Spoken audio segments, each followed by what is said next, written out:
Good afternoon, everybody. A lot to cover today, so let me jump right in, stating the obvious that the west coast of the United States continues to experience a massive heat wave. Some have described this high-pressure system as a heat dome that has impacted not just the state of California, but the entire west coast of the United States. It has led to many red flag warnings, including a significant number of lightning strikes in the last 72 hours, some 10,849 lightning strikes alone just in the last number of days, including, and it bears repeating, the prospect of a world record 130-degree temperatures here in the state of California, 130-degree temperature here in the state of California. The highest recorded, certainly in modern history, potentially in human history, in Death Valley. We have seen wildfire activity as a consequence of this heat wave, as a consequence of all of these lightning strikes. We currently have active, addressed some 6,754 fires since the beginning of this year. You contrast that, and you can see in this slide where we were this time last year. Rather than over 6,700 fires that we've had to battle this year, we are now battling, or rather by contrast, we battled just over 4,000 fires last year. So this fire season has been very active. And not surprisingly, that activity has taken shape in a number of counties up and down the state of California.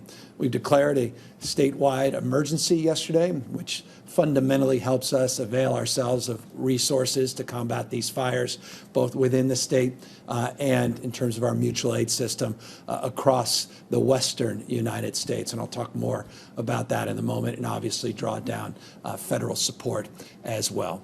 Here's where we are. Currently, we are battling some 367 known fires that are burning statewide. And I say known fires because when you see this amount of lightning strikes, and by the way, it was June of 2008 where we had roughly half the number of lightning strikes. June 2008 is a memorable date here in the state of California, particularly here at the State Operations Center, and the work CAL FIRE had to do to address those lightning strikes. Roughly half, 5,146 lightning strikes marked on that date, compared to over 10,000 over the last few days here in the state. As those lightning strikes spark, as you have a lot of smoke, difficult time determining total number of fires until certain things clear and we have the opportunity to go to more remote parts of the state. So I say 367 known fires based on the lightning activity, but the prospect of that number going up is very real. But the number that is most impactful, at least at the moment, are the 23 major fires in what we describe as complexes of fires. And that's an area that has multiple fires, not concentrated together, but concentrated and spaced apart, but within a geographic geographic area that is proximate. And so 23 major fires that we are currently addressing aggressively through all our efforts, both the local, regional, and state and federal level. Let's talk about some that we have highlighted over the course of the last number of days. The Apple Fire in around Riverside County. You've seen the Lake and Ranch fires in around LA County. You can see the containment of some of those fires, good progress, so much so in the Apple Fire that we've been able to pull resources from Southern California, from the Apple Fire into Northern California, where we've experienced the majority of these lightning strikes and new fires. You can see containment, the Lake Fire, beginning to move in a direction that gives us confidence that we've got our arms around the conditions. You see a number of other fires with containment. When you get into that 30, 35, 40% range and you don't have major conditions changing as it relates to wind conditions, humidity, and the like, it gives you some confidence in the capacity of our frontline heroes to really take control of those conditions and mitigate the spread and the damage of those fires. They're still active. They are major fires, but we're seeing some real containment. We're seeing real progress. Here are the number of fires where we're not yet seeing containment. Brand new fires. You see these lightning complex fires, the CZU, which is in around San Mateo, Santa Cruz area.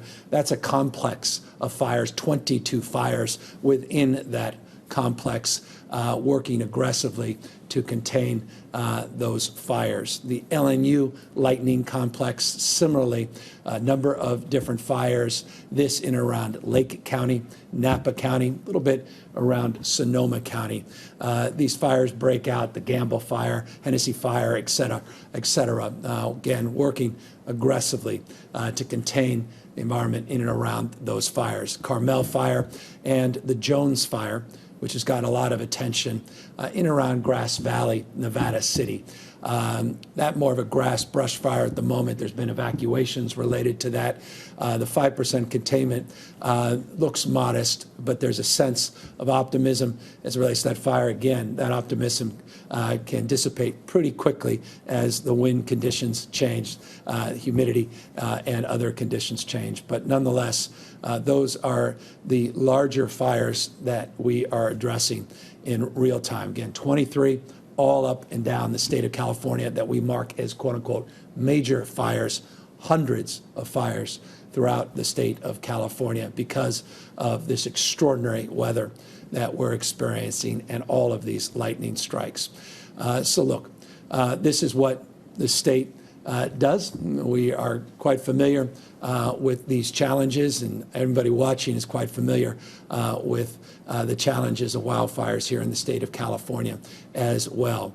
But there's no question, while last year we experienced some acuity of fires, the Kincaid Fire, some others down Getty Fire, and some others in Southern California, the total number of fires last year was substantially lower than the activity we're experiencing this year.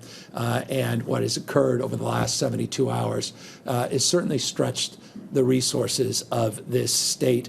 That said, we are in a better state of preparedness. I've had multiple press conferences like this over the course of the last few months, talking about some of our efforts on vegetation management, forest management. A few days ago, we announced a new partnership with the U.S. Forest Service to match California's commitment to address some of our vegetation and forest management by matching the total number of acreage that we are currently addressing each and every year. New partnerships forming with the U.S. Forest Service. In addition to the partnership we formed with the California legislature this year that provided us an additional, despite this historic challenge with budget shortfalls, we were able to increase our budget for CAL FIRE by $85.6 million to get and bring on permanent, full-time firefighting force. In addition to that, recognizing that we started to see some activity after the budget was signed that was potentially, was leading to some indication we might be where we are here today. We supplemented with an additional $72.4 million the availability of seasonal firefighters. At the time, we announced 858 seasonal firefighters we wanted to bring in to the total number of available CAL FIRE personnel. 830 of those 858 have already been brought on. This just over the course of the last few weeks.